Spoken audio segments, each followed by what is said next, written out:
Hola a todos, creo que estamos en directo otra vez en YouTube. Hoy vamos a hablar con dos invitados, pero uno después del otro. El primero acaba de unirse a mí ahora y es Thomas Karat, del maravilloso canal de YouTube SaltCube Analytics. Thomas, bienvenido. Problema. Buenos días, Pascal. Creo que tenemos un poco de eco. Me oigo duplicado.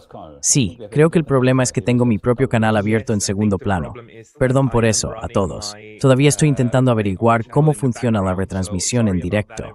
He aprendido que tengo que apagar mi propio directo. Así que, Thomas, bienvenido. Encantado de estar aquí otra vez. Gracias, Pascal. Hemos hablado varias veces, pero nunca en directo. Así que esto es nuevo.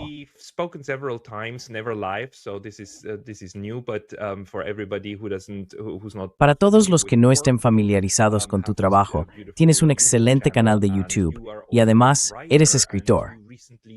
Recientemente escribiste un nuevo artículo titulado La tormenta que se avecina, una imagen preciosa, por cierto, en tu propio Substack, Thomas Karat Substack, con el título Fabricando el consentimiento antes de que caigan las bombas. De eso es de lo que tenemos que hablar hoy. Los primeros 30 minutos serán exclusivamente contigo y luego se nos unirá un antiguo espía de Alemania del Este, el señor Rainer Rupp. Pero antes, hablemos de tu artículo y de tu análisis, lo que descubriste al investigar en fuentes en línea sobre lo que se está preparando con Irán. Encontraste bastantes cosas interesantes en ese artículo, ¿verdad?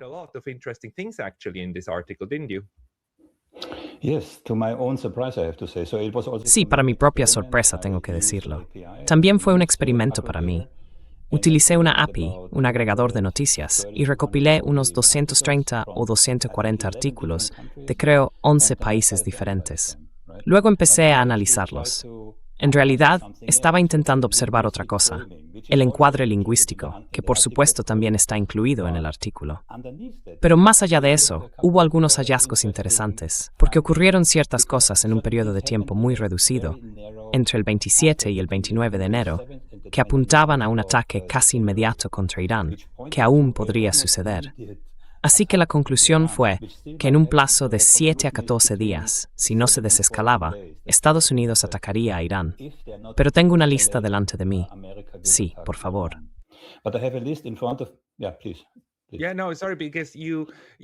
Sí, no, lo siento. Porque revisaste todos esos medios, ¿verdad? Incluyendo The Guardian, The New York Times y demás, y todos los titulares que escribieron. Y todos ellos, para empezar, usaron un lenguaje sospechosamente similar para describir lo que está ocurriendo. Así que, de algún modo, debió circular un memorando sobre cómo hablar de esto. Pero además, todo salió en el mismo periodo corto de tiempo. ¿Podrías contarnos qué tipo de lenguaje se utilizó que te hizo pensar, vaya, ¿están preparando algo aquí?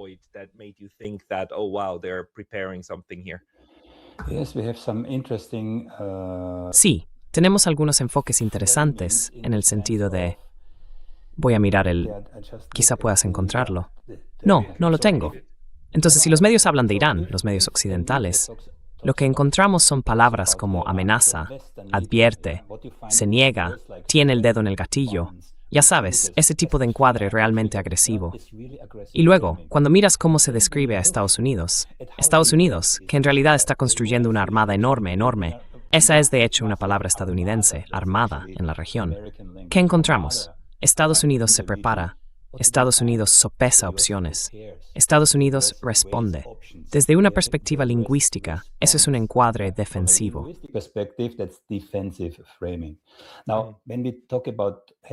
Ahora bien, cuando hablamos de los titulares, si me lo permites, sabemos por estudios científicos, y sé que tú también lo sabes, que dependiendo del medio, entre un 60 y un 85% de las personas solo leen los titulares, no leen los artículos completos. Y esto lo notamos especialmente en las redes sociales, donde los agregadores, por supuesto, saben si compartes, por ejemplo, un artículo sin haberlo leído realmente, lo saben. Así que podemos medirlo con bastante precisión. Ahora, como consecuencia, y esto en realidad no es ninguna novedad para los editores, ¿verdad? Los medios de comunicación ponen mucho énfasis, reflexión y esfuerzo en la redacción de los titulares, porque saben lo importantes que son. Así que podemos deducir muchas cosas a partir de los titulares. Esa era la parte lingüística. So that was the linguistic part.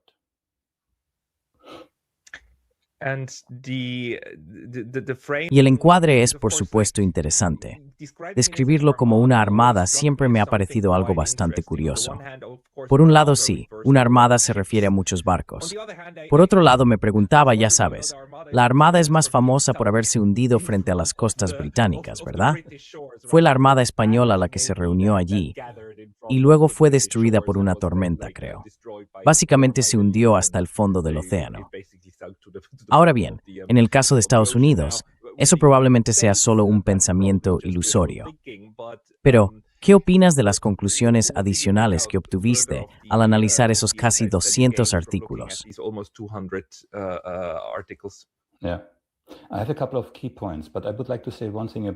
Sí, tengo un par de puntos clave, pero me gustaría decir algo sobre Armada e Inundible. Irán tiene misiles supersónicos, y esto es una opinión, no una investigación, sí. Pero creo que Irán tiene la capacidad, si realmente quisiera, de dañar seriamente a un superportaaviones estadounidense. Todo el concepto de estos enormes y masivos buques en la era de los misiles hipersónicos está anticuado. No quiero ver un superportaaviones de propulsión nuclear en el fondo del mar. ¿Por qué? Sabemos por Chernóbil, que seguí muy de cerca en su momento, que los rusos tuvieron que construir una estructura de hormigón debajo para evitar que llegara al agua. Si ese núcleo nuclear fundido hubiera alcanzado el agua, Europa habría desaparecido.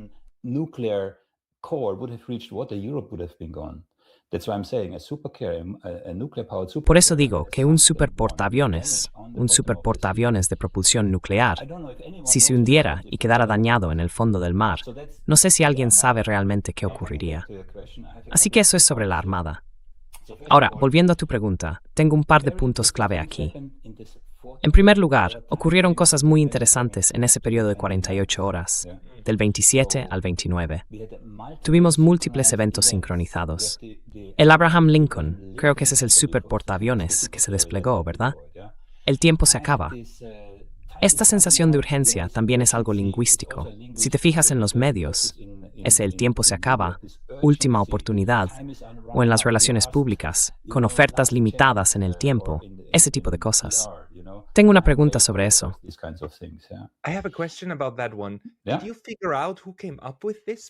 ¿Averiguaste quién ideó esto? Porque la cuestión es que recuerdo haber leído esos titulares y pensar que solo estaban repitiendo lo que decía la Casa Blanca. Pero la Casa Blanca solo una o dos veces llegó realmente a amenazar a Irán. El tiempo se está acabando. Luego todos lo adoptaron y lo trataron como si fuera una especie de plazo divino, como si fuera ahora o nunca. Todos empezaron a actuar con esa sensación de urgencia.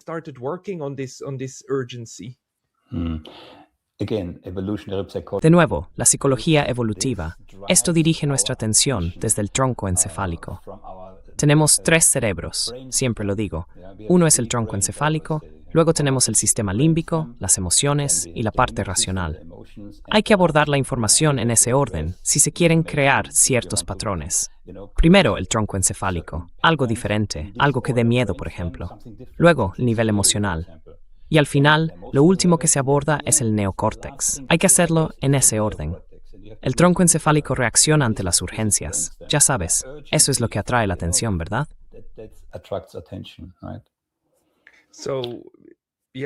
Así que, sí esto. ¿Pero crees que fue la Casa Blanca la que difundió esto? Y luego los periódicos, ya sabes que están muy, digamos, ansiosos por atraer lectores, simplemente lo publicaron todo y lo hicieron parecer así? Es una combinación. Es una combinación.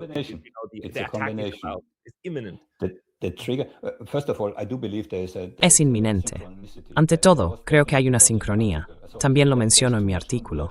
Hay demasiada convergencia, ya sabes, con 1 o 2 medios, o incluso países. Podrías explicarlo desde el punto de vista editorial. Pero a esa escala, en todos los medios occidentales, creo que esto es una prueba clara de cooperación. No creo que haya ninguna duda al respecto. Y hay más. La Guardia Revolucionaria Iraní es una organización terrorista. En este marco temporal de 48 horas, normalmente esto requeriría reunión tras reunión tras reunión. El canciller alemán Merz utilizó el mismo lenguaje que Trump, el papel de Irán, el sentido de urgencia. Así que creo que claramente hubo cierta cooperación.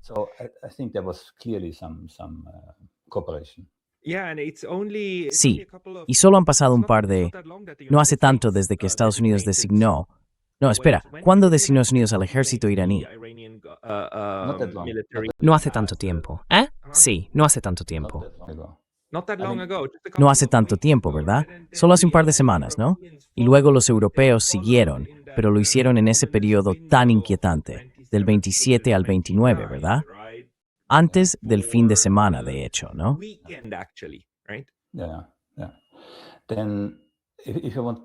Sí, sí.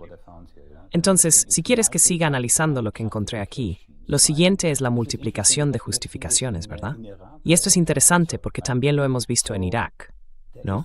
Hay un cambio en la justificación original, bueno, en la justificación declarada, que pasa de hacer cumplir el acuerdo nuclear, a apoyar a los manifestantes, luego al contraterrorismo y ahora al cambio de régimen. Así que, cuando hacen eso, quiero decir de nuevo, se trata de una estrategia muy específica. Lanzan todo lo que pueden a la pared y ven que se queda pegado, es decir, a qué reacciona mejor su propia población, ¿no? Así que esta multiplicación de justificaciones, si la ves en las noticias, es sin duda una señal de alarma, ¿verdad?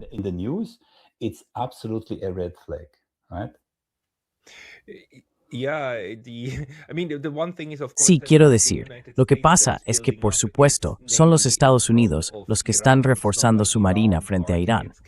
No es como si Irán estuviera estacionando su portaaviones en algún sitio, ¿verdad? Los medios occidentales tienen este problema extraño.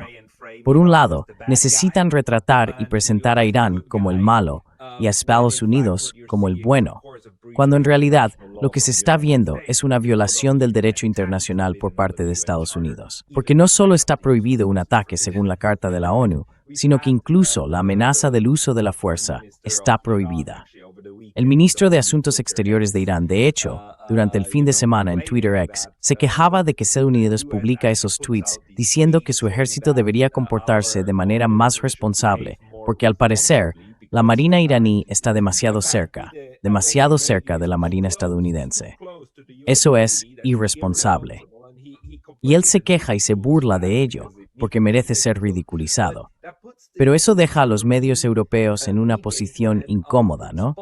¿Podrías hablar un poco más sobre cómo intentan salir de esa situación con su manera de enfocar las cosas?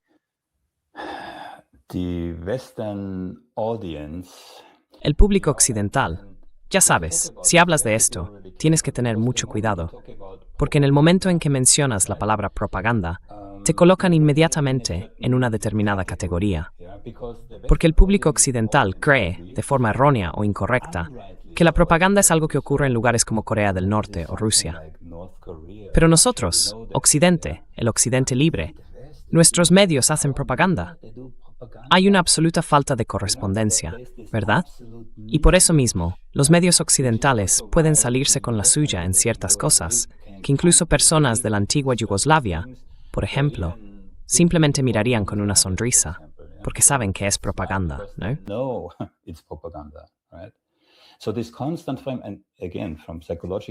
Así que este encuadre constante, y de nuevo, desde una perspectiva psicológica, esta repetición constante que se escucha en todos los canales es intencionada.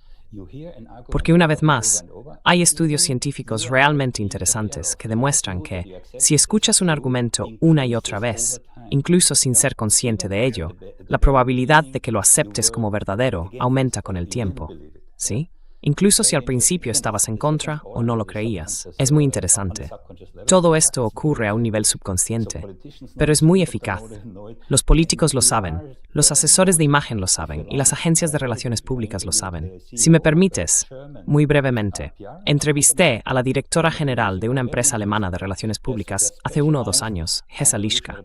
Muy interesante, porque realmente explica cómo funciona todo desde la perspectiva de una empresa de relaciones públicas. Muy eficaz. How it all works from the perspective of a PR company, right? So very effective. Sí, y confundimos, por supuesto, la repetición o la familiaridad con la realidad o la verdad, ¿verdad? Pero también es algo que ocurre con bastante facilidad. Me di cuenta de ello cuando estaba informando sobre la entrada de Estados Unidos en Venezuela, secuestrando al señor Maduro. Cuando salió esa noticia, nuestros medios en Occidente usaron la palabra capturar. Dijeron que habían capturado a Maduro. Y yo, sin darme cuenta, repetí esa palabra. Dije, Maduro ha sido supuestamente capturado. Pero eso, por supuesto, ya forma parte del encuadre. Solo más tarde, una vez que se publicó mi artículo, me di cuenta de que básicamente había caído en la trampa de repetir un encuadre que se había difundido. Así que, en lugar de usar la palabra secuestrar o raptar, o cualquier otra que pudiera subrayar la ilegalidad de todo aquello, se utiliza una expresión más o menos neutral, que en realidad no se justifica. Groenlandia, una sola palabra. Groenlandia será adquirida. Ese fue el planteamiento inicial que utilizaron. Groenlandia será adquirida. Exacto. Es repugnante. Es absolutamente repugnante. Pero sí, quiero decir, nos recuerda muchísimo al ataque no provocado, ¿verdad? El ataque no provocado de Rusia. Clásico. Clásico. Los de siempre. Entonces, ¿cuáles son los clásicos que aparentemente están intentando difundir ahora en lo que respecta a Irán?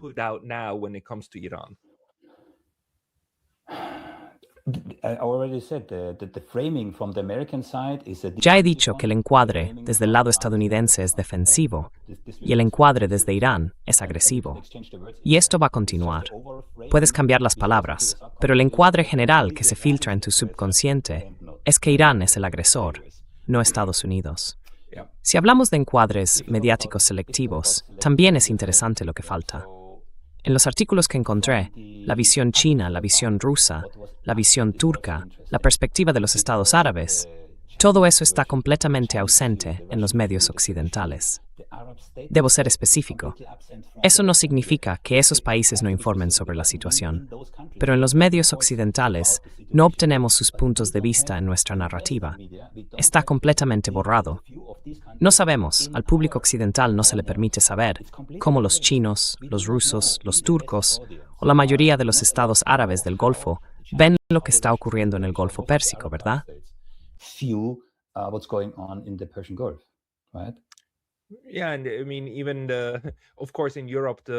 Sí, quiero decir, incluso en Europa, las voces rusas, las más populares en inglés, RT y Sputnik, están prohibidas, ¿verdad? Así que no tenemos acceso. Y esa es toda la idea detrás de controlar una infosfera. No solo que las noticias, lo que se informa, estén bajo control, sino que también la forma en que se enmarcan esté bajo control. Sí, entonces, voces ausentes, tú escribes en tu artículo con toda razón, como todas las de Xinhua y CGTN y demás, simplemente no se están cubriendo. ¿Qué más falta en realidad en los debates de los medios occidentales? No estoy seguro de entender a qué te refieres. Perdona, escribes sobre voces ausentes, pero ¿qué otras cosas faltan en la forma en que Occidente informa?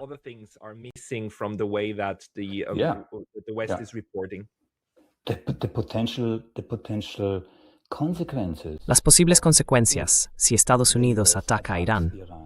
Quiero decir, la gente no entiende que esto podría encender todo Oriente Medio, ¿verdad? Así que hablemos de economía. Encontré algo interesante, pero volvamos a eso más adelante. Económicamente, ¿de acuerdo? Y no lo hice, porque en mi investigación no soy realmente un experto en economía o finanzas, pero lo que me llamó la atención fue una cosa. Una era de incertidumbre y el potencial de interrumpir el flujo de petróleo. El serio potencial de interrumpir el flujo de petróleo hace que tenga sentido que los precios del petróleo suban. Pero normalmente, cuando tenemos una mayor inseguridad o tensiones geopolíticas, ¿qué hacen el oro y la plata? Pues también suben.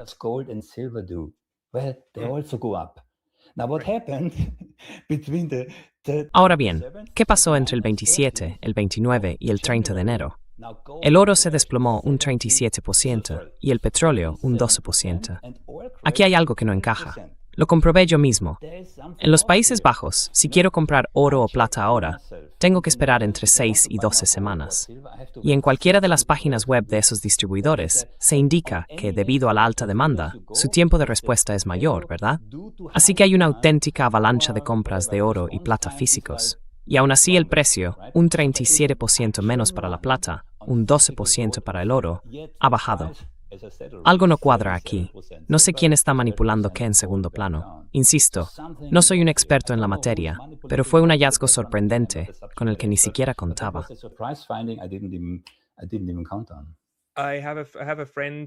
Tengo una amiga que trabaja en una de las firmas de inversión y el viernes me envió un mensaje diciendo que interpreta la caída de los precios del oro como una respuesta al nombramiento de un halcón por parte de Donald Trump para la Reserva Federal. Esa es la explicación formal que estamos escuchando en los medios de comunicación convencionales. No estoy convencido. No estoy convencido. ¿Cómo haces tú? Quiero decir, son fuerzas del mercado. No llegaría a creer que Estados Unidos pudiera, ya sabes, manipular deliberadamente la cotización del oro. Pero por supuesto, sus decisiones serían...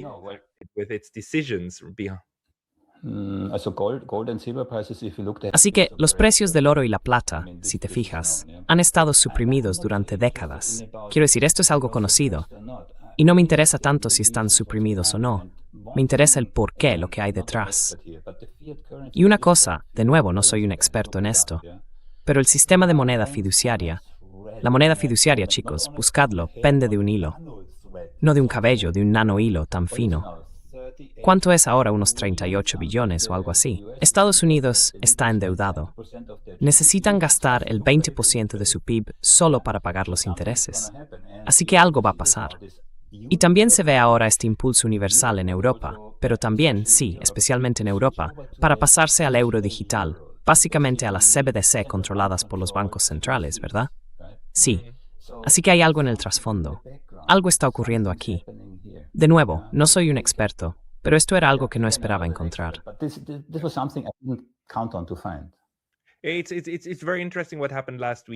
Es muy interesante lo que ocurrió el fin de semana pasado. Y ya sabes, una de las cosas de las que la gente hablaba el viernes era si después de que la bolsa de Nueva York cerrara el viernes por la tarde, ese sería el momento en que podría producirse el ataque. Ahora bien, lo que sabemos mientras tanto es que Estados Unidos parece seguir preparándose. Quiero decir, no parece que tengan todas sus fuerzas alineadas en Irán. No sé lo suficiente sobre el despliegue militar real como para hablar mucho de ello, pero si se estuviera preparando un ataque, en realidad tendría sentido hacerlo un viernes por la noche, cuando hay 2 días hasta que los mercados vuelvan a abrir, porque los precios del petróleo reaccionarían de inmediato y con fuerza, ¿verdad? Pero quizá continuemos un poco con tus hallazgos, porque necesitas que todo lo que está ocurriendo identificarse o entenderse dentro del patrón de Irak y Irán.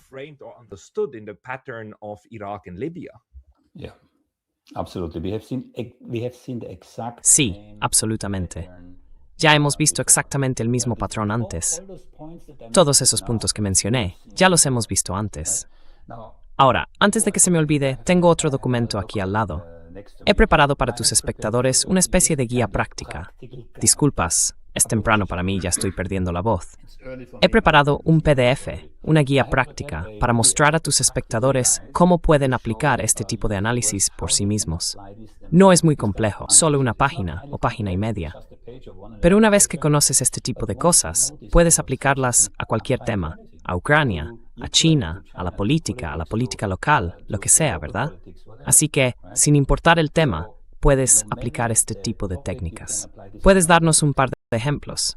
pero ya hablamos de la mayoría de ellos. But we talked about most of them already, right? Sorry. Perdón, las queramos revisar. True, yes. Yeah, true. Yeah. So Sí, ya sabes. Sí, cierto. Entonces, si lo recuerdas, la compresión del tiempo. Cuando ves que muchas cosas ocurren en un periodo de tiempo relativamente corto, y cuando se multiplican las justificaciones, es muy fácil detectarlo. Enmarcado selectivo, quién es escuchado y quién es omitido. Quiero decir, son señales rojas absolutas. Luego, señales de mercado contradictorias, como cuando los precios del petróleo subían, tiene sentido, pero los metales preciosos bajaban. Ese tipo de cosas. Especialmente la urgencia artificial. Creo que conté 16 titulares que decían, se acaba el tiempo, los días están contados, ese tipo de cosas. Y de nuevo, lo interesante es que gracias a la IA puedo extraer esto de varios idiomas. Todo esto forma parte de lo que llamo multiplicación de justificaciones. then justification multiplication, very interesting, yeah. So from Muy interesante. 2023, Entonces, del 22 al 23 de enero, fracasaron las negociaciones sobre el programa nuclear. Luego, los días 27 y 28, de nuevo, esas son las justificaciones que intentan usar. Intervención humanitaria, necesitamos proteger a los manifestantes. De repente pasó a ser una cuestión de lucha contra el terrorismo. El IRGC es ahora una organización terrorista que se incorporó al discurso. Del 29 al 28 de enero, imperativo moral, ya sabes, el régimen ahora es malvado, ese tipo de cosas. Así que, múltiples justificaciones para la misma causa, una clara señal de alarma. Y de nuevo, ¿a quién no estás escuchando? ¿Ves artículos de China, Rusia, lo que sea? Ya lo dijimos. Solo tenía, creo, 4 titulares rusos en todo mi conjunto de datos, un 1,7%. Cobertura mínima del mundo árabe, lo cual es comprensible. Arab world coverage, which is understandable. I have close contacts to Jordan, yeah. Jordan is again Tengo contactos cercanos en Jordania. Jordania está, una vez más, aparentemente alineada con lo que los estadounidenses están planeando. Y me gustaría añadir, yo estaba en Jordania cuando los misiles de Irán, la primera vez, no la última, la primera vez, sobrevolaron Jordania para golpear a Israel. Estábamos tan cerca que las casas temblaban. Así que Jordania está justo en el centro de todo eso. Entiendo perfectamente por qué no oímos ninguna voz de países como Jordania. Y luego, de nuevo, sé que ahora lo estoy resumiendo, el marco de la simetría. Irán amenaza, Rusia se niega, y Estados Unidos, por supuesto, prepara vías y opciones. Fíjate en este tipo de cosas. Si lo haces, tendrás una especie de superpoder que puedes aplicar a cualquier tema. a kind of a superpower that you can apply to any topic. Yeah, so really like attention to the framing. And Sí, attention así to que, the en realidad, hay que prestar atención al enfoque y a los métodos utilizados en esta cobertura informativa. Pero, ¿qué opinas tú? Ya que escribiste que esperas una especie de ventana de 14 días durante la cual podría producirse o no un ataque, ¿cuál es tu opinión al respecto? during which an attack either happens or not? Like, what's your view there? It's a tricky one. Es un tema complicado. Esta misma mañana intenté conseguir un poco más de información. Tener este enorme despliegue militar es una empresa muy costosa incluso para Estados Unidos. Estos superportaaviones no sé cuánto cuestan al día. Pero también, a nivel psicológico, quiero decir, hay gente allí preparándose mentalmente para ir a la guerra, ¿no? Ir a la guerra, los estadounidenses. ¿Cuándo fueron realmente a la guerra? La última vez fue en la Segunda Guerra Mundial. No olvides esto. Estados Unidos, desde la Segunda Guerra Mundial, no ha estado realmente en una guerra.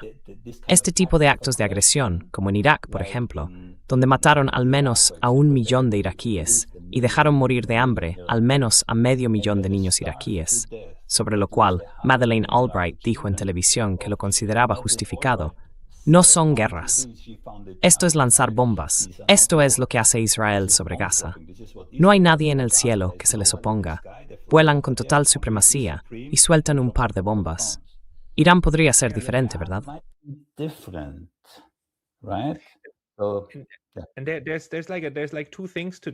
Y hay dos aspectos en esto.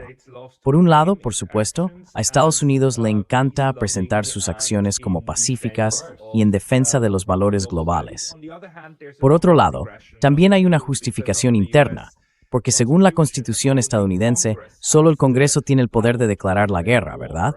Así que, en realidad, el presidente de Estados Unidos tendría que acudir al Congreso y decir algo como, oye chicos, ¿podéis, por favor, ratificar nuestra pequeña empresa bélica aquí? Y eso no se ha vuelto a hacer, ¿verdad? Hasta ahora siempre ha sido una decisión del Poder Ejecutivo hacer cosas así. Quiero decir, una de las ideas un poco retorcidas que uno podría tener es que, por supuesto, lo que Estados Unidos quiere es provocar a Irán para que hunda uno de sus barcos y así poder invocar la autodefensa. Golfo de Tonkin, Golfo de Tonkin. Golfo de Tonkin. Yeah. Sí, el mismo guión de siempre. Sí, nada nuevo en este sentido. Respect. Pero creo que cada vez son peores en este juego. Quiero decir de nuevo, tú lo has desmenuzado de forma muy elocuente y elegante, pero esta vez todo el montaje parece ser, bueno, incluso los medios occidentales tienen grandes dificultades para maquillar tanto a este cerdo más grande. I love this expression. What was it? Me encanta esta expresión. ¿Cómo era? Palin. En fin, sí. Está siendo más difícil porque la gente está cada vez más educada, no lo bastante rápido ni lo suficiente, pero aún así más y más educada, gracias a las redes sociales. Por eso Netanyahu y compañía están muy rezagados ahora con Twitter, con todo este reposicionamiento de Twitter y la compra por parte de Larry Ellison. Eso sería otra historia. Quiero decir, lo que hacen todos, sí. Así que, guerra de la información, palabra clave, guerra cognitiva. Déjame mencionar esto brevemente. Guerra cognitiva. Hay un documento, lo tengo. Cognitive warfare, there is a document, I have it. For readers, I can send it around. Para los lectores, puedo enviarlo. La guerra cognitiva. La OTAN ahora considera los cerebros de su propia población como el próximo campo de batalla. Son sus propias palabras. Y lo hacen mediante medios psicológicos sumamente sofisticados y a través de todo tipo de canales diferentes. Así que la guerra cognitiva se utiliza para influir en la propia población de la OTAN y hacer que acepte las guerras que se avecinan, que veremos. Lamentablemente, esa es mi conclusión.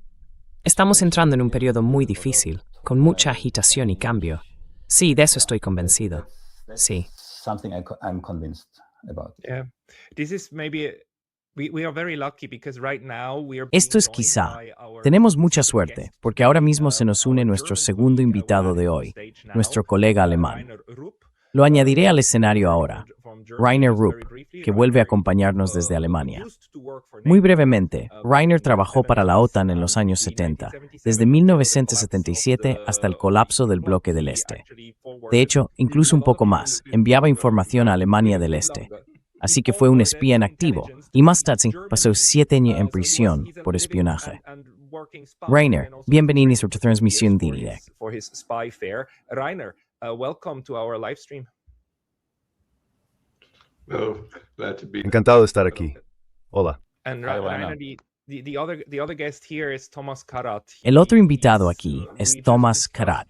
Acabamos de comentar uno de sus artículos, y él señaló que no solo estamos siendo manipulados por los medios de comunicación tradicionales con enormes cantidades de propaganda a favor de la guerra, sino que esta guerra cognitiva de la OTAN está ocurriendo ahora mismo para ir introduciendo la idea de una guerra con Irán. ¿Estás de acuerdo con eso?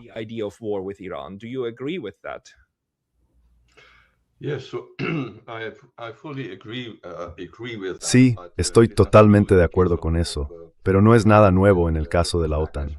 Con Irán, esto se remonta hasta donde puedo recordar. Ya hemos visto este tipo de acumulación amenazante de grupos de ataque de portaaviones y cosas por el estilo, con el fin de forzar negociaciones. Quiero decir, en realidad no quieren negociar, quieren un cambio de régimen. Siempre lo comparo con ponerle una pistola en la cabeza a alguien y decirle, solo quiero hablar contigo. Pero lo más interesante de todo esto es que cada vez son los civiles, los políticos de Estados Unidos, quienes presionan al ejército para que adopte estas posiciones horribles y amenazantes.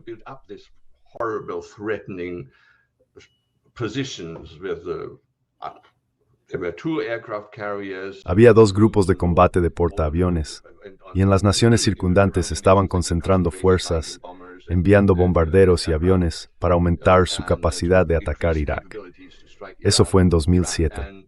Luego, en 2012, bajo Obama, teníamos 3 grupos de combate de portaaviones enfrentándose a Irán, además de todos los aviones en las bases aéreas de los alrededores, y así sucesivamente.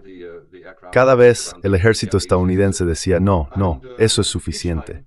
No queremos luchar. Y no querían luchar por buenas razones. De hecho, en 2012 hubo una situación única, nunca había ocurrido antes.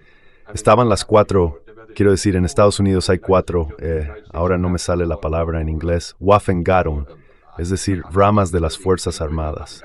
Tenemos el ejército, los servicios armados. You have the army, the armed services. You have the army, the navy, you have the air force. Tenemos el ejército, la marina, la fuerza aérea y como cuerpo armado separado, los marines. Ahora bien, cada una de estas fuerzas armadas tiene un jefe del Estado Mayor. Y de esos 4 jefes, 3 salieron públicamente a decir, no queremos luchar contra Irán, es demasiado peligroso. El único que estaba a favor, por supuesto, era el de la Fuerza Aérea. Está bastante claro, como dicen los estadounidenses, la Fuerza Aérea no deja viudas ni huérfanos. Es decir, nunca han tenido tantas bajas en la Fuerza Aérea, nunca comparables, por ejemplo, con las de la Marina, los Marines o el Ejército.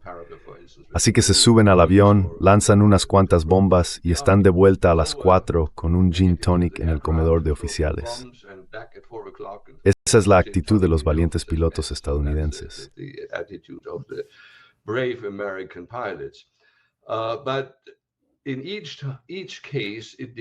Pero en cada caso, no llegó a producirse una pelea. Ahora bien, el punto que intento destacar es este. Hoy la super duper, maravillosa y espléndida armada de Trump navega de forma amenazante hacia Irán. Y es menos fuerte que nunca, menos que en ocasiones anteriores, en un momento en que Irán es más fuerte que nunca. Lo único peligroso de toda la situación es que no se puede calcular o no se puede esperar un comportamiento racional de Trump, porque se está volviendo cada vez más irracional. Lo que sí sabemos de Trump, y lo he seguido desde el principio, no solo en este giro, es que no quiere verse envuelto en una guerra prolongada. El problema es que los iraníes han dicho que si los atacamos de nuevo, van a ir con todo. Y hasta donde yo sé, y también lo he oído decir, aunque no puedo garantizarlo, Mearsheimer comentó recientemente que cuando Netanyahu vino a Estados Unidos el otro día, no vino a animar a Trump a iniciar otra guerra contra Irán, sino todo lo contrario, porque los israelíes no están preparados. Ahora bien, he estado preparándome para esta charla. Antes time Harris Quell Kiwer de Taling del Congreso Servicios Sigerpsin de Longres Archivo. My archive, and just to point out what Y solo para señalar, bueno, ya sabes lo que son los THAAD, los interceptores de defensa de área a gran altitud terminal. Se supone que son superavanzados, incluso mejores que los Patriot, porque los Patriot son un fracaso de todos modos. Esto proviene del Servicio de Investigación del Congreso, un documento del Congreso, y dice que los interceptores THAAD representaron casi la mitad de todos los interceptores estadounidenses e israelíes utilizados para proteger a Israel contra misiles balísticos iraníes de alcance medio. El estudio estimó que se usaron 92 interceptores THAAD durante el conflicto, de un suministro total estadounidense de unos 632 interceptores.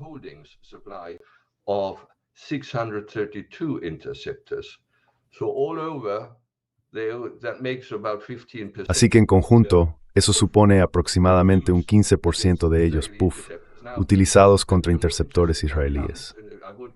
Ahora bien, el punto más interesante es, y no me extenderé mucho más, que podría llevar de 3 a 8 años reponer la reserva de interceptores THAAD, de 3 a 8 años. Cada interceptor está valorado en $12,7 millones, y la solicitud total de adquisición para este año, la solicitud presupuestaria oficial, es de 37 interceptores por un total de $840 millones. Eso no significa que vayan a estar disponibles de inmediato, así que llevará bastante tiempo. No están listos. Ellos...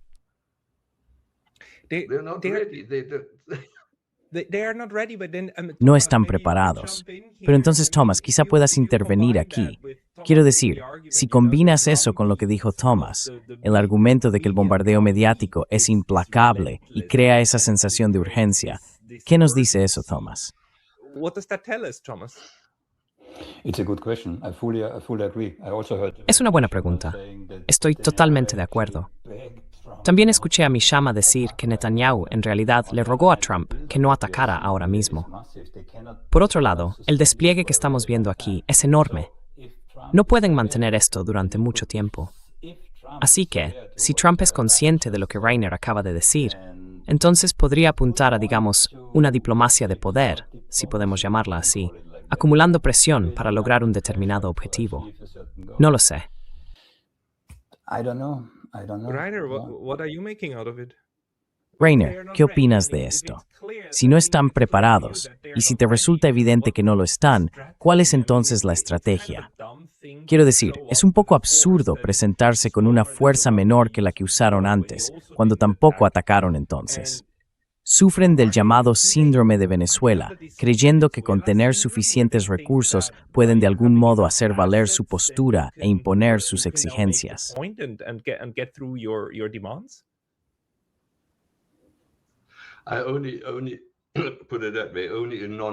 Solo lo planteo así. Solo un hombre no militar o alguien que haya estado fumando algo en el ejército, lo cual supongo ocurre de vez en cuando, podría llegar a esa conclusión. Pero hablas de estrategia. ¿Cuál fue la estrategia en Venezuela? Verás, aproximadamente medio año antes de la operación especial rusa en Ucrania, hubo un artículo larguísimo de muchas páginas en el New York Times, donde militares, políticos y el Pentágono presumían de lo que habían logrado en las últimas décadas. Habían conseguido, dicho muy brevemente, poder hacer en cualquier parte del mundo algo parecido a lo que ocurrió en Venezuela.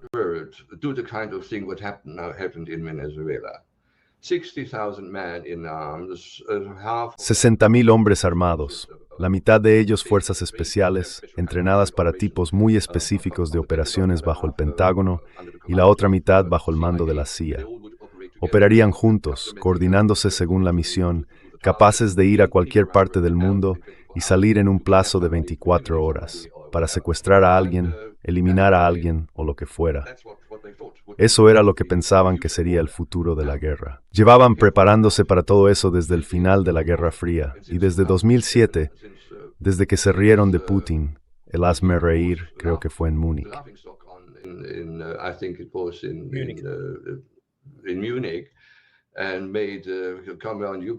En Múnich hizo un comentario, algo así como: podéis iros a casa, no queremos hablar con vosotros, tenéis que hacer lo que os digamos. Las cosas cambiaron después de eso. Y hay que recordar, y yo lo recuerdo muy bien, cómo los planos, por ejemplo, en la ciencia militar rusa, mostraban avances absolutamente asombrosos, que ahora vemos desplegados sobre el terreno. Solo que entonces, cuando se lograron esos avances teóricos, los rusos o los soviéticos no tenían los medios para miniaturizar esas cosas.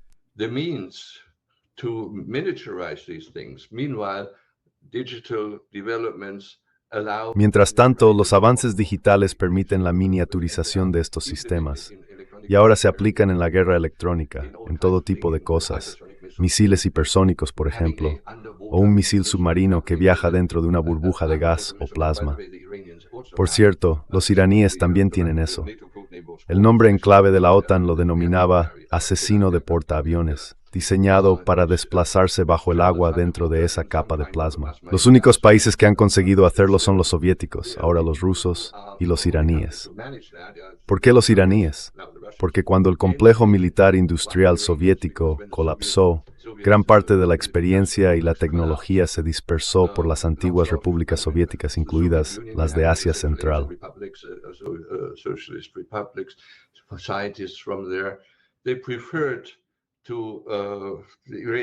Ellos preferían, bueno, los iraníes no eran tontos. Dijeron: vamos, aquí podéis tener un buen trabajo. Así que preferían trabajar en Irán antes que ser taxistas en Moscú, como muchos de estos profesionales altamente cualificados que tenían que hacerlo para ganarse la vida. Así que el Shkval también llegó a Irán. Tiene un nombre en clave diferente, se ha desarrollado más y viaja bajo el agua a velocidades de unos 360 kilómetros por hora. Su única desventaja es que el alcance no es muy largo y hace muchísimo ruido, pero puede lanzarse desde una lancha pequeña. Y los iraníes han practicado ataques en enjambre con esas lanchas. Así que, como ves, los barcos estadounidenses están realmente en peligro si se acercan demasiado. American ships are really in danger if they get too close. ¿Crees que los estadounidenses están intentando provocar a los iraníes para que disparen el primer tiro? Sabes, Thomas señaló que el portaaviones que ahora está estacionado frente a Irán es de propulsión nuclear, así que atacarlo podría causar una catástrofe ecológica.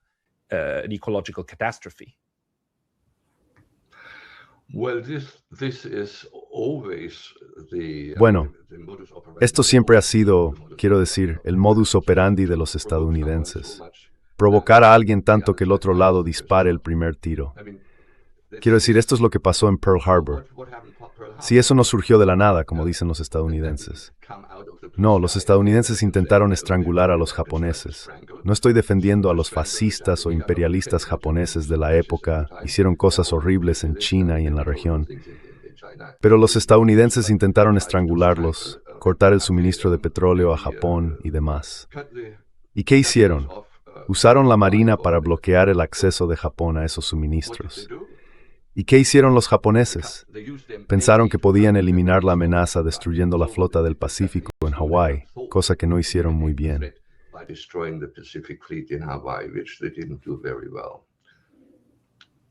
Correcto. Thomas, do you want to jump in? Tomás, ¿quieres intervenir? Presionan tanto a alguien que al final reaccionas y dicen, ahora todo, no, tagado, eres. You react and then, oh, we've been attacked. Sí, así que de nuevo, como dijo Reiner, disculpas, ya lo habíamos comentado antes, es el viejo manual. Esto no es nuevo, lo hemos visto en el pasado, ¿verdad? Pero en realidad va de la mano con mucha atención mediática en Occidente. Y perdona, Reiner, Thomas decía que esto es un manual, ¿verdad? Ya hemos visto todo esto antes.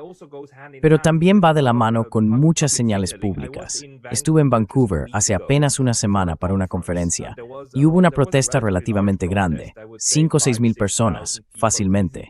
Iraníes, muchos iraníes y canadienses, diciendo cosas como Trump, empieza ya, debe haber un cambio de régimen. Así que una buena parte de la población ha comprado la idea de que el cambio de régimen no es solo algo deseable, sino una cuestión humanitaria. También porque se nos alimenta con esta idea de, digamos, 30,000 manifestantes iraníes muertos en Irán. Quiero decir, es bastante demencial hasta dónde llegan estas personas.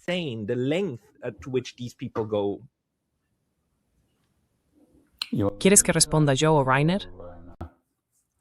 Quizás Reiner, sí.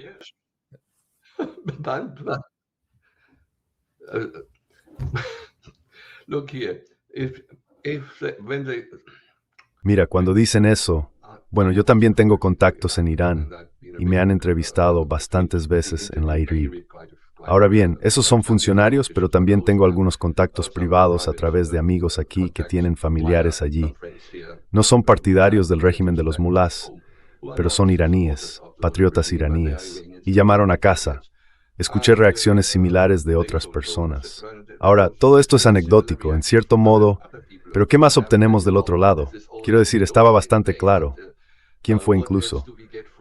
Creo que fue Pompeo, quien dijo, estamos con vosotros y el Mossad está con vosotros. Incluso los israelíes dijeron, os estamos ayudando. ¿Ayudándolos con quién? Probablemente con los del MEC. With whom are they helping them? With the MEK, probably. Now, the MEK was not so long ago.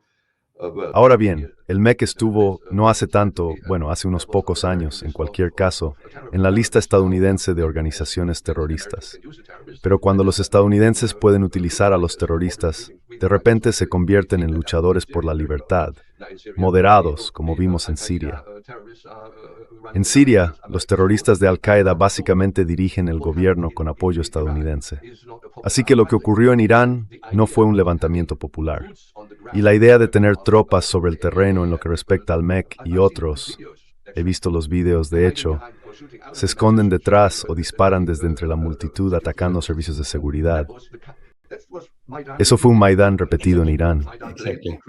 Yeah. Repeated in Iran. So of course, civilians will be. Así que por supuesto morirían civiles, pero no de esa manera. Quiero decir, era ridículo. Había una especie de competición por ver quién podía presentar las cifras de víctimas más altas. ¿Por qué no 300,000? El siguiente, aún más, solo era para agitar a la gente. No hay ninguna prueba de ello. Y sabemos que los soldados sobre el terreno pensaban que entonces podríamos entrar, al estilo de Venezuela, secuestrar a Khamenei o a quien fuera, eliminarlo y que así el régimen cambiaría. Y luego esos soldados sobre el terreno, los del MEC y otros agentes, etc., crearían el caos y esas cosas sucederían. Los iraníes no están preparados para eso. Quiero decir, la mayoría de la población no está preparada para eso. Y aunque eso hubiera ocurrido, ¿y luego qué? ¿Cuál sería el resultado de esa gloriosa y súper espectacular incursión en Caracas? Raid into Caracas. Yeah? Okay, they nabbed Maduro. They showed all the. Vale, capturaron a Maduro. What has come out of it? Mostraron, oh mirad, podemos hacerlo. Pero ¿qué ha salido de eso? ¿Qué en realidad ha salido de eso sobre el terreno? Y eso es precisamente lo que muestra la estrategia. El problema es que Trump tiene... Bueno, quiero decir, ni siquiera la población de Estados Unidos se pregunta qué pasó en Venezuela. ¿De qué iba todo eso? ¿De qué iba todo eso con Groenlandia? Trump tuvo 2 reveses, básicamente. 2 reveses. Necesita algún éxito. Y eso podría ser, incluso si vuelve a bombardear y lo declara una victoria en Irán, bombardear otra vez y bombardear una vez más todas las instalaciones nucleares que ya estaban absolutamente seguros de haber destruido la última vez. Destroyed last time, but the Iranians must be very, very good because they have. Pero los iraníes deben de ser muy, muy buenos, porque los han reconstruido todos mientras tanto. Así que los estadounidenses tienen que destruirlos de nuevo, lanzar unas cuantas bombas, declarar la victoria y marcharse. Solo que los iraníes han dicho, no vamos a jugar a eso otra vez. Lo hicieron una vez. Y creo que fue un error que aceptaran el alto el fuego de inmediato. Estratégicamente, deberían haber continuado al menos unos días más para mostrarle al mundo entero dónde están Israel y los estadounidenses. Eso habría evitado la escalada actual, pero creo que esta vez no se quedarán de brazos cruzados soportando el ataque sin reaccionar.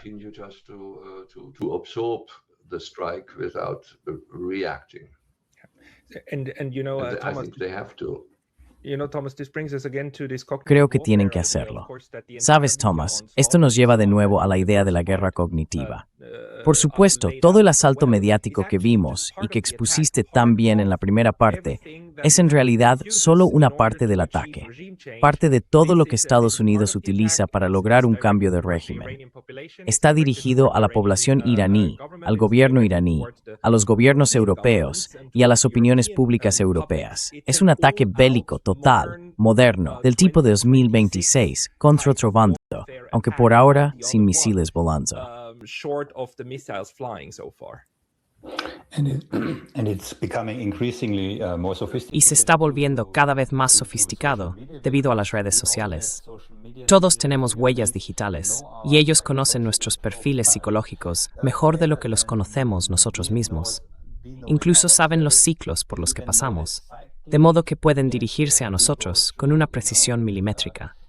Pueden dirigirse a ti, Pascal, de forma diferente que a Rainer, y a mí de forma distinta que a vosotros dos, caballeros. Y esa es la parte aterradora. Lo hacen mediante medios psicológicos muy sofisticados, ¿verdad? El objetivo principal de la propaganda es asegurarse de que nadie detecte que es propaganda, lo cual en Occidente, como dije al principio, han conseguido. Porque en Occidente no creemos que tengamos propaganda. Solo los rusos y los norcoreanos, ¿verdad? Pues ahí lo tienes. North Koreans, right? So here we go. No, hace falta gente que lo haya visto antes para poder reconocerlo. Rainer, por favor. Rainer, please. But there's one thing, propaganda, and there's Pero hay propaganda, y luego está el mundo real. Y el mundo real, la verdadera realidad, acabará imponiéndose. Si llega a producirse un enfrentamiento, también será un duro despertar para nosotros. Quiero decir, nos afectará si se cierra el estrecho de Hormuz y dejamos de comprar petróleo o gas ruso, por supuesto. Va a ser muy difícil también para Alemania. En fin, seguro que conoces el arte de la guerra de Sun Tzu, no el arte de la negociación, sino el arte de la guerra. Uno de los principios clave de Sun: si un caudillo entra en un campo de batalla, es muy importante que conozca bien las debilidades y fortalezas del adversario.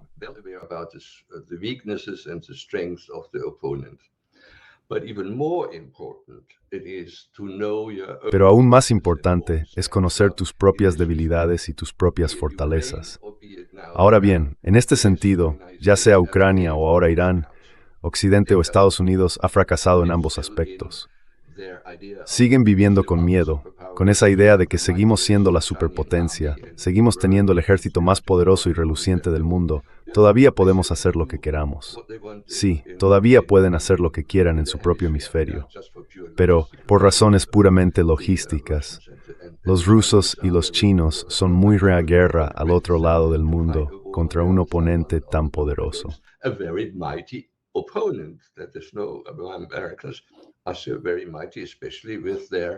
Los estadounidenses siguen siendo muy poderosos, especialmente con su principal fuerza. Su principal instrumento de proyección de poder es la Marina, y esa sigue siendo inigualable. Solo cuando se acercan a China o Rusia, creo que el antiguo ministro de Defensa de Rusia, Shoigu, lo expresó muy bien en un discurso en 2015. Dijo: no necesitamos portaaviones, necesitamos cazadores de portaaviones. Y han logrado eso con sus nuevas armas cazadoras de portaaviones. En un caso real de guerra, esos portaaviones.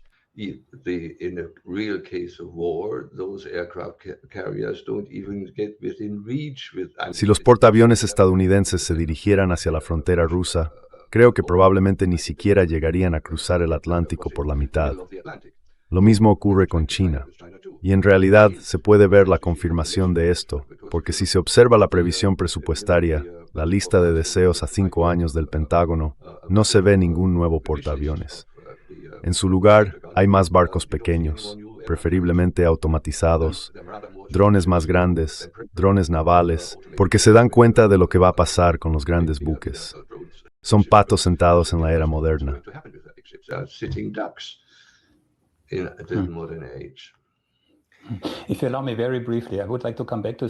Si me permites, muy brevemente, me gustaría volver a algo que Rainer acaba de decir: Sun Tzu y el arte de la guerra. Ahora, Rainer vive en Alemania, ¿verdad? Los alemanes tienen una palabra: Putin versteher. Quiero decir, esto se relaciona con la guerra cognitiva, ¿no?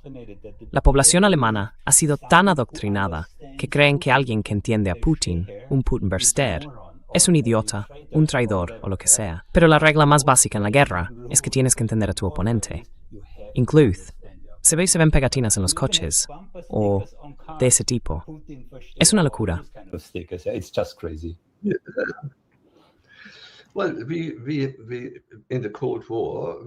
Bueno, durante la Guerra Fría solíamos tenerlos. Los llamábamos kremlinólogos, el equivalente a los expertos en Putin de hoy, por así decirlo. Teníamos toda una armada de ellos. Ocupaban cátedras importantes en las universidades y los invitábamos, junto con la OTAN, a intercambiar ideas. El pensamiento era estratégico sobre el cambio. Desde la economía hasta la política y los desarrollos militares, necesitábamos saber qué estaba ocurriendo, y viceversa. No mesmo sucede en Rusia. En Jumathares en Tikhor Durus, nor Norgenic Pers ne Masapt ni Ukraine Kotsit. Tetitam.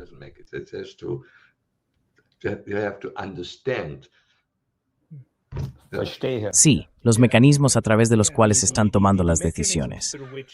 De lo contrario, no se pueden hacer predicciones precisas. Pero parece que en este momento también estamos sufriendo un ataque total, un asalto a nuestra capacidad de comprender y hacer precisamente eso, ¿verdad? Y cuando digo nosotros, me refiero a nosotros, el público en general, la gente de a pie, Se nos dice, ni siquiera debéis intentar entender los mecanismos detrás de la toma de decisiones.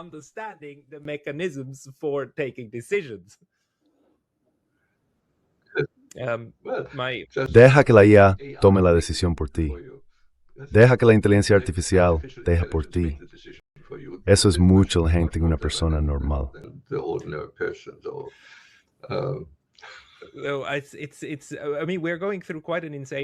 Estamos viviendo un momento bastante loco.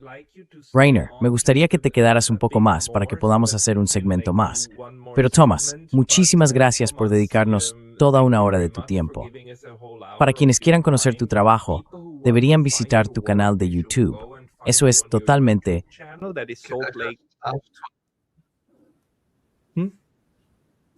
Yes, so ¿Puedo preguntarte, Thomas, dónde vives?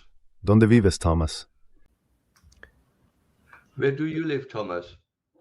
Vivo en los Países Bajos. ¿De qué país eres, Thomas?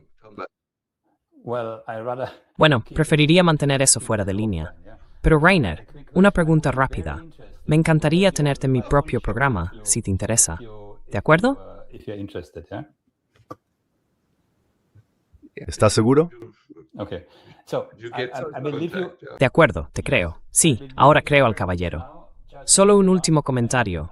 Lo repito. Si alguien quiere la guía práctica de usuarios sobre cómo analizar titulares como los que he descrito, que me contacte a través de Substack. Muy fácil. Rainer, ha sido un placer hablar contigo. Y gracias, Pascal, por invitarme. Siempre es un placer. Muchas gracias, Thomas. Hasta la próxima. Gracias. Adiós. Thomas, see you next time. Thank you. Bye bye. Bye bye. Adiós. Y de nuevo, Thomas Karat está en Cube Analytics en YouTube y tiene un Substack. Todo el mundo puede encontrarlo allí. Y ahora, Rainer, ahora que estamos solo los dos, quizás podamos repasar otra vez tu comparación de las muchas veces que Estados Unidos ya ha amenazado a Irán y no ha pasado nada. Porque tenías otros ejemplos. 2007 fue solo uno. Hubo otras ocasiones en las que Estados Unidos hacía cosas similares. 2012. One was Uno fue bajo Bush, el otro bajo Obama y el más grave fue bajo Obama en 2012. Todo giraba de nuevo en torno a la cuestión nuclear. Irán ha firmado el Tratado de No Proliferación, pero parte de ese tratado otorga a cada país el derecho a enriquecer uranio al nivel necesario para fines civiles. Y todos los que padecen cáncer o alguna otra enfermedad, incluso en nuestros países, aquí en Alemania, utilizamos uranio enriquecido en diversas aplicaciones médicas. También se usa en tecnología, y si no me equivoco, incluso en cierta medida para ayudar a evitar que los alimentos tropeen demasiado rápido y así sucesivamente. foods from perishing faster, etc. Anyway, there are a whole lot of civilian. De todos modos, hay una gran cantidad de aplicaciones civiles para las que se necesita uranio enriquecido. Ahora bien, los israelíes, y por tanto los estadounidenses en particular, los israelíes quieren seguir siendo la única potencia nuclear en esa zona. Lo entiendo.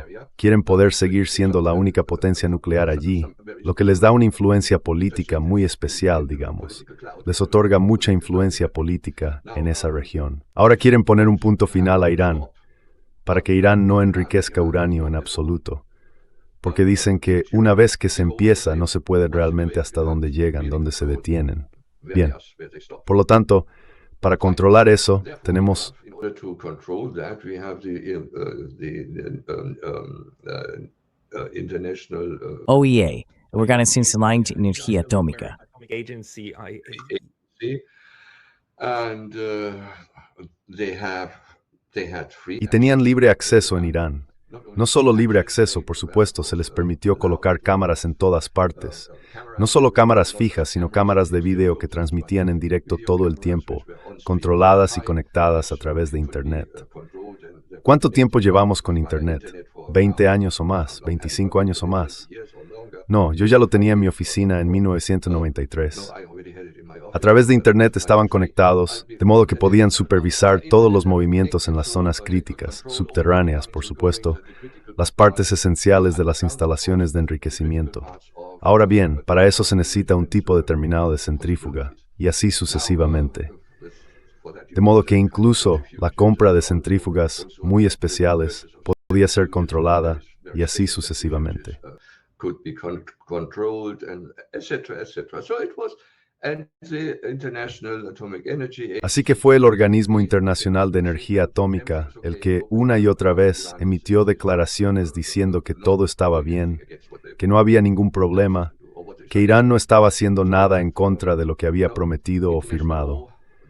Pero ya sabes, el derecho internacional no significa mucho para Estados Unidos, se ha demostrado muchas veces, y para su protegido, Israel, aún menos.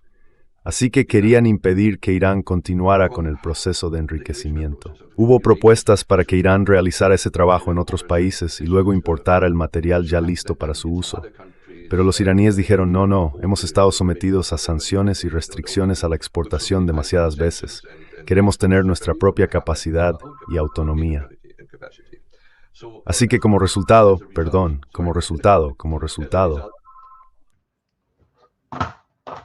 As a result,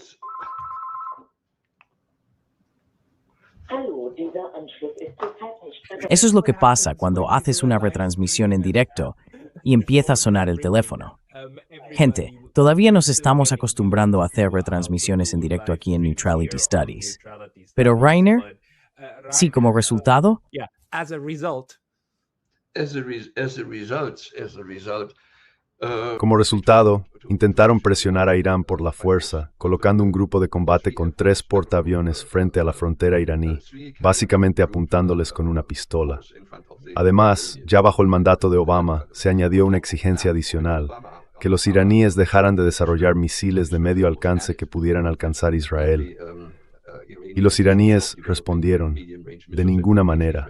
De ninguna manera. Esa es nuestra garantía de que podemos contraatacar a Israel si nos atacan. Y esa sigue siendo la situación actual. Es decir, Trump no quiere que haya capacidad nuclear y por supuesto tampoco misiles que puedan alcanzar Israel. Lo que Trump realmente quiere es que Irán se rinda, se dé por vencido, y lo que en realidad buscan es un cambio de régimen. Para ello, incluso reactivaron esa broma del hijo del Shah. Parece una broma. He looks like a joke. He looks like a joke. It's like every time you parece una broma. Cada vez que lo ves hay una bandera iraní detrás de él y te das cuenta de que debe de estar en algún búnker o algo así. Quiero decir, simplemente da mala impresión. Tiene mala pinta. Pero sí. Yeah. No, from that point of view, No, quiero decir, desde ese punto de vista, no pasó nada porque ya era 2012 el caso. Si quieres puedo enviarte lo que escribí en su momento sobre ello. ¿Tienes la posibilidad de publicarlo en tu página web?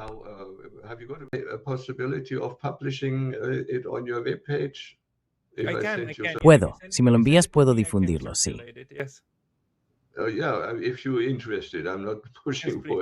Sí, si te interesa, no estoy insistiendo en ello, pero puedes ver cómo el ejército estadounidense, en varias declaraciones de altos mandos que yo había recopilado en su momento, especialmente de los jefes del Estado Mayor, decía, no queremos tocarlos porque tienen la capacidad de hacernos mucho daño. Ahora bien, por supuesto, en una guerra total y abierta, los estadounidenses vencerían a Irán, pero a un coste increíble. Verás, es algo bien conocido en la guerra. Si solo atacas desde Leighton, no mueves el terreno. De hecho, piensa en los aliados durante la Segunda Guerra Mundial. Bombardearon las grandes ciudades, atacaron una y otra vez. Quiero ver, y no interesa Grengen.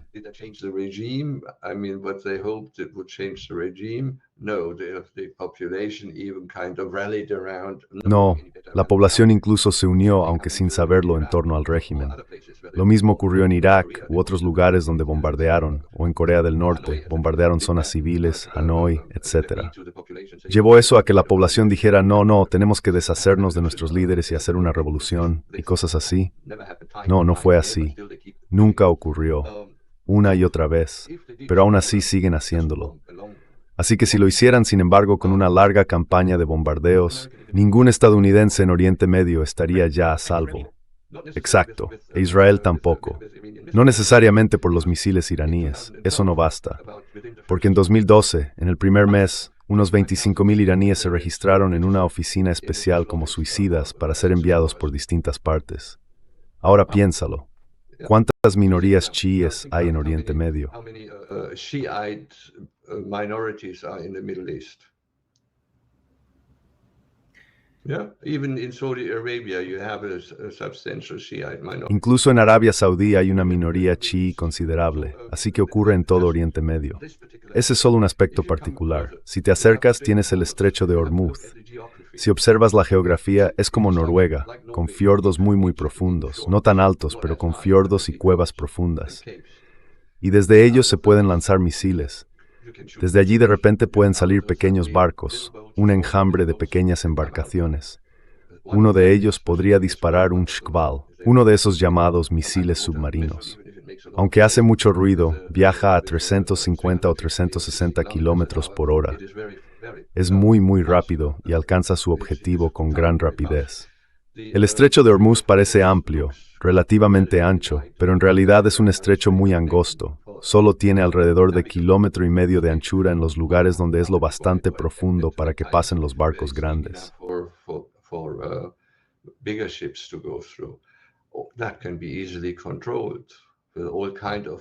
Eso se puede controlar fácilmente. Todo tipo de minas y dragaminas pueden ser atacados desde la costa. Para detener los disparos desde la costa, los marines estadounidenses tendrían que entrar y limpiar cada pequeño fiordo y así sucesivamente. Eso significaría muchas bajas, si es que pudieran hacerlo. Y aún así, tendrían que quedarse allí. De lo contrario, los iraníes volverían. Así que, si se quedan, son vulnerables y serán atacados. Entonces tendrían que avanzar un poco más hacia el interior para asegurar la zona, y esas posiciones volverían a ser atacadas. Solo acabarías viéndote arrastrado más y más adentro y volviéndote más vulnerable. Quiero decir, lo mires como lo mires, tienes la carta perdedora.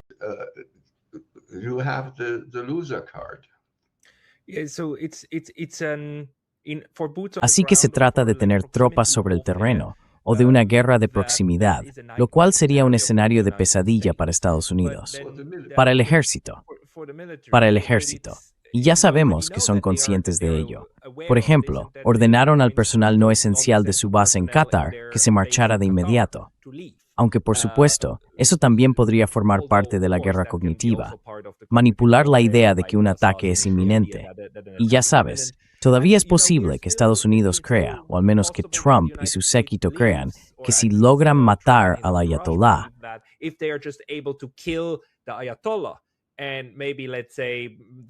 y quizá, digamos, el primer ministro, junto con el ministro de Asuntos Exteriores, los de más alto rango, para llevar a cabo una especie de golpe de decapitación, como cuando Israel logró matar a Nasrallah en el Líbano. Eso, ya sabes, bastaría. Ya sabes, como con Venezuela. Les mostramos, los matamos y ahora, misión cumplida. Es algo que podrías imaginar que ellos busquen. Aunque ya dejaste claro que los iraníes dijeron, si nos atacan, iremos con todo y no os dejaremos salir de esta. Así que no va a ser solo un pequeño ataque. Será una guerra si algo golpea nuestro territorio.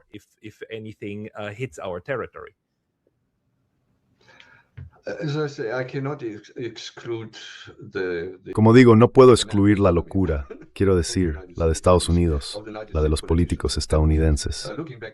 Mirando atrás a mi época en el cuartel general de la OTAN, tuve mucho trato con América y con oficiales de alto rango. Yo era civil, pero a nivel militar mis homólogos tenían rango de coronel o general, así que tuve bastante relación con los militares estadounidenses. Y siempre me llamaron la atención, porque desde la izquierda en Alemania siempre se oía, oh, esos horribles soldados americanos, el ejército. No. En comparación con sus dirigentes políticos eran unos pacifistas.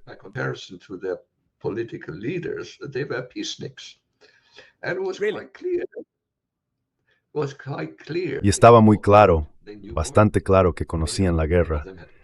Muchos de ellos tenían hijos con uniforme, eran lo bastante mayores como para tener hijos con uniforme, no querían la guerra. Por supuesto, para impresionar, de nuevo, Sun Tzu, la mejor guerra es la que se gana sin disparar un solo tiro. Es decir, si impresionas tanto a los demás por tener las mejores armas, etc., eso era lo que querían, y tener aún más de eso, bien. pero eran, en comparación con los jefes civiles, reacio al riesgo. Afortunadamente. Afortunadamente. Quiero decir, eso fue lo que encontré en general entre los militares sin excepción. Generally amongst the military, full stop. That is fascinating. Because Eso es fascinante porque, bueno, la cuestión es que algunos de los militares, algunos de los líderes civiles en los gabinetes de Estados Unidos, en realidad provienen de un entorno militar. Pero esos suelen ser los que pronuncian los discursos más belicosos, los que encajan en el perfil general de exaltación bélica que incluso un civil como el señor Pompeo aportó, por supuesto, a la primera administración de Trump. to the first Trump administration. Yeah, well, what was Sí, bueno, el tipo con el gran bigote era un funcionario de seguridad nacional. El señor Bolton. El señor Bolton, sí, el señor Bolton, etc. No tenían ninguna experiencia militar en el frente, y así sucesivamente. No, pero para ellos, la guerra es algo que probablemente ven en las películas de Hollywood en casa, cómodamente sentados en su sillón. Y si están en grupos de expertos, bueno, quiero decir, yo también prefiero leer los informes de un grupo de expertos que me gusta, pero también leo los de los demás. Pero si leen grupos de expertos como el Instituto de la Guerra, dirigido por fanáticos bélicos rabiosos, entonces, por supuesto, piensan que todo va bien. Y hay que escuchar a la gente del Congreso. Siguen creyendo que son la potencia hegemónica, que pueden dictar y salirse con la suya. Ese es el punto. No usen las forrater teddy didideros ses. No ursinrer didis forthoric apparent. the mounting strength of the opponent. May I ask you one Puedo more preguntarte thing, una which is cosa that, más. okay, we've Bien, seen this ya hemos visto before, esto you're saying antes. the build-up Dices has que la been there acumulación ya before, estaba ahí en 2012 y también durante la administración Bush. Muchos analistas dicen que si Donald Trump ahora simplemente se desentiende, perderá credibilidad, que la debilidad de Estados Unidos quedará expuesta a la vista de todos. ¿Cómo afrontaron eso en 2005 y 2012? Back in 2005 and 2012. That's a good question. I cannot. Esa es una buena pregunta. No recuerdo cómo lo disolvieron. Creo que no hubo ningún partido en particular. Lo recordaría si alguien hubiera venido y cortado el nudo gordiano. No lo recuerdo, pero es una buena pregunta. Tendré que volver a buscarlo. Pero por supuesto, tienes razón cuando dices que mucha gente piensa que Trump tiene ahora, como mencioné antes, una serie de episodios que le han hecho perder prestigio. Y probablemente ese sería el siguiente, si las cosas siguieran por ese camino. Por otro lado, si miras la situación en su movimiento MAGA, y lo último que vi, hace ya un tiempo, estaban muy en contra de las guerras extranjeras. They were very much opposed to foreign wars. I mean, the situation between the political parties in... Quiero decir, la situación entre los partidos políticos en Estados Unidos se ha invertido. En tiempos anteriores eran los demócratas, más demócratas, quienes estaban en contra de las guerras extranjeras, y los republicanos eran los entusiastas, como diciendo, tenemos que usar nuestro reluciente ejército. ¿Para qué, si no estamos pagando tanto dinero por él, si no podemos usarlo? Eso fue, más o menos literalmente, algo que Madeleine Albright dijo a uno de sus generales en una reunión del gabinete. Así que eso es, pero salir de esa situación, no lo sé. Quiero decir, eso es lo que lo hace tan peligroso, que podría intentarlo después de todo, podría dar la orden. That he might try it after all, might give the order. Sí, quiero decir, podría ser que entonces sienta que tiene que intervenir. Por otro lado, Donald Trump es Donald Trump. Puede simplemente decir, declaro la victoria, he conseguido todo lo que quería, y retirarse. Y ya sabes, puede decir lo que quiera. Ya no hay consecuencias para sus declaraciones. But for that he would have to throw a few... Pero para eso, tendría que lanzar unas cuantas bombas para declarar la victoria. Y si uno mira el ataque anterior, que fue básicamente un espectáculo, posiblemente no lo sé, pero no descartaría que los rusos ayudaran a organizarlo. Puedo imaginar que los rusos ayudarían a montar algo así de nuevo, para que Trump pueda salir, lanzar unas cuantas bombas en el desierto iraní, afirmar que era otra instalación nuclear importante y luego retirarse. Eso beneficiaría a los rusos, a los chinos, a los estadounidenses, beneficiaría a todos los demás. Incluso ayudaría a los israelíes porque no están preparados para otra conflagración con Irán. Han agotado sus reservas de misiles y defensa. Quiero decir, siguen estando expuestos.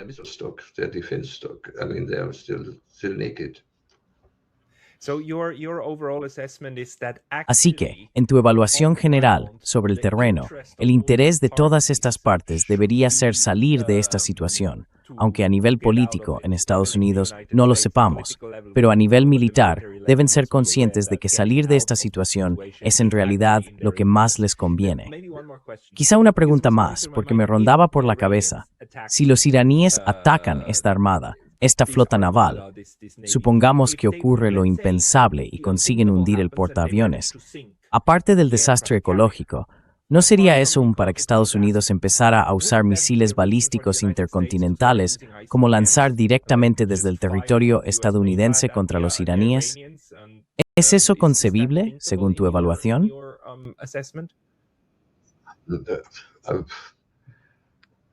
Eso será un gran grandstand. Inmediatamente se encenderían las luces rojas en Rusia, porque no podrían discernir. Quiero decir, Irán no está tan lejos si miras el globo terráqueo. Y el lanzamiento de misiles balísticos intercontinentales en dirección general a Rusia podría crear un gran problema. Un ICBM solo tiene... Bueno, el ICBM solo tiene un efecto más significativo por su ojiva nuclear. En términos de TNT normal, bueno, quizá pueda penetrar profundamente bajo tierra, quizá no. Ni siquiera lo sabemos. Normalmente, la única manera, por ejemplo, de llegar profundamente bajo tierra, como mostraron los israelíes en Líbano, en Beirut, cuando fueron tras Nasrallah, fue lanzando esas bombas de penetración profunda en el mismo punto una y otra vez, hasta alcanzar el sótano bajo un edificio de gran altura.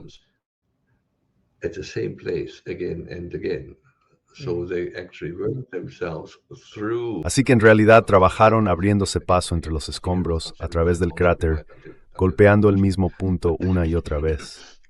Creo que les llevó unas 7 bombas antes de conseguirlo. Pero un ICBM por sí solo es más peligroso. Y el efecto, si solo estuviera cargado con TNT, quiero decir, los explosivos de alta potencia son materiales más fuertes que el TNT, pero aún así los medimos en unidades de TNT. Así que el uso del misil sería más caro que el efecto que obtendrías de él, por decirlo así. Bien, lo mismo se aplica si tomas un misil estándar. El misil THAAD, ¿cuánto era? 12,5, 17 millones cada uno. Y si quieres estar seguro, normalmente disparas 2 contra un misil entrante. ¿Eso hace qué? 25 millones para interceptar un misil iraní barato. No tiene sentido, ¿verdad?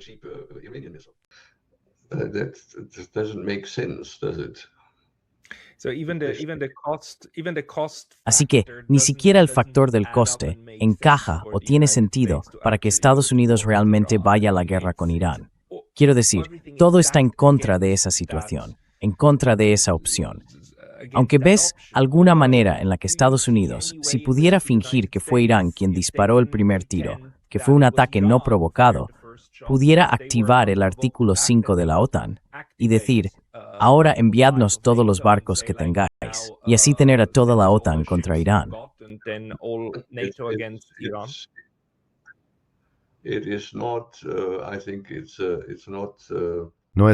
Creo que no es el guión de Wendell Kaiser, tendría que mirarlo. No creo que esté más allá del límite. No hay automaticidad en eso.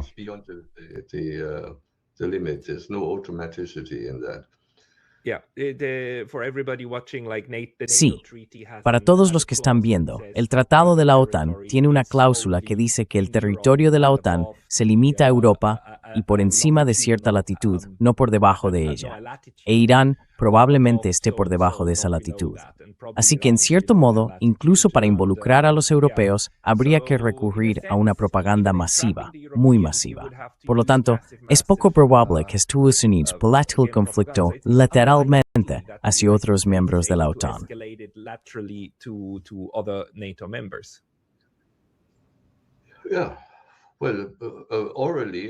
Sí, bueno, oralmente, quiero decir, la UE ya se ha apresurado declarando que sí, cierto.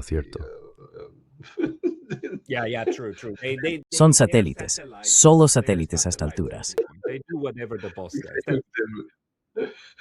Hacen todo lo que dice el jefe.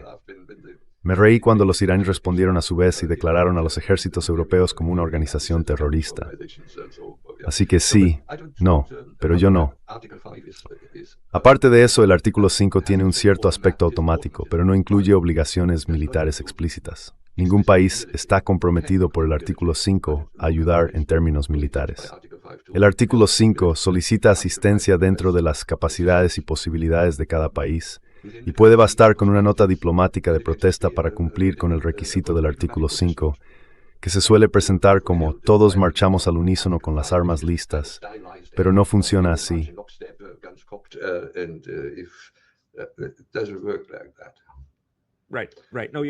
Sí, no, tienes toda la razón. Y sabes, otras personas, incluido Jack Matlock, ex embajador de Estados Unidos en la Unión Soviética, han dicho que la gente debería leer realmente el tratado de la OTAN antes de hacer cualquier suposición sobre lo que dice.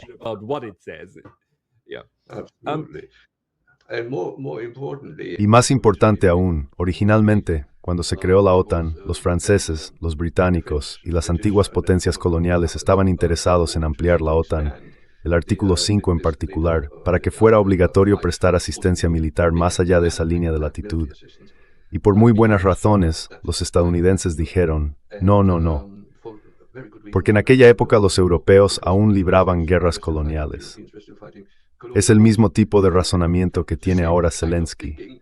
Si pudiera estar en la OTAN, podría continuar mi lucha con la ayuda de la OTAN. La OTAN lucharía por mí. No, fueron los estadounidenses quienes se opusieron a eso. No querían verse arrastrados a ello. En aquel entonces, recordemos, los estadounidenses no querían pagar ningún tipo de precio en términos de relaciones públicas ni ser asociados con las antiguas potencias coloniales.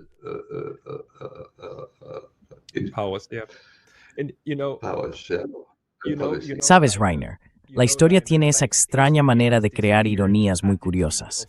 Una de ellas es cuando miramos a Japón. Fueron los estadounidenses quienes redactaron el artículo 9 de su Constitución, aunque debo decir que hubo algunos japoneses muy importantes trabajando entre bastidores en eso. Pero el artículo 9 dice que Japón no mantendrá fuerzas militares, ¿verdad? Que defenderá la patria solo en su propio territorio, nunca en el extranjero, sin ánimo de ofender. Y hoy son los estadounidenses quienes siguen diciendo, ¿por qué no queréis hacer más por la alianza?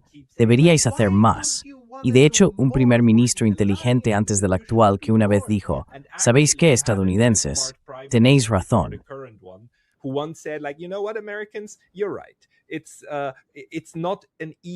No es un acuerdo equitativo, porque si nos atacan, vosotros tenéis que ayudarnos. Si os atacan a vosotros, nosotros no tenemos que ayudaros. No es un acuerdo equitativo. Hagámoslo equitativo. Os ayudamos si os atacan, pero a cambio, tenemos tropas japonesas en territorio continental estadounidense. Sí, lo cual, por supuesto, estaba completamente fuera de cuestión.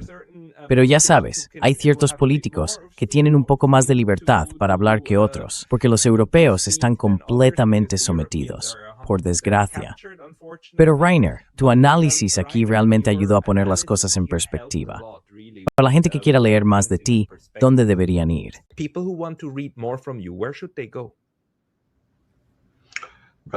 Russia Today o mi página de inicio, Reiner 4. Pondré un enlace a tu página principal en la descripción del vídeo que salga de este debate en directo. Reiner Rupp, muchas gracias por tu tiempo hoy. Gary Pascal, he sido un placer. Y gracias a todos por acompañarnos en esta retransmisión en directo. Si estás viendo la repetición, no olvides consultar los enlaces que aparecen más abajo. Por favor, ayúdanos y apóyanos con una suscripción en Substack.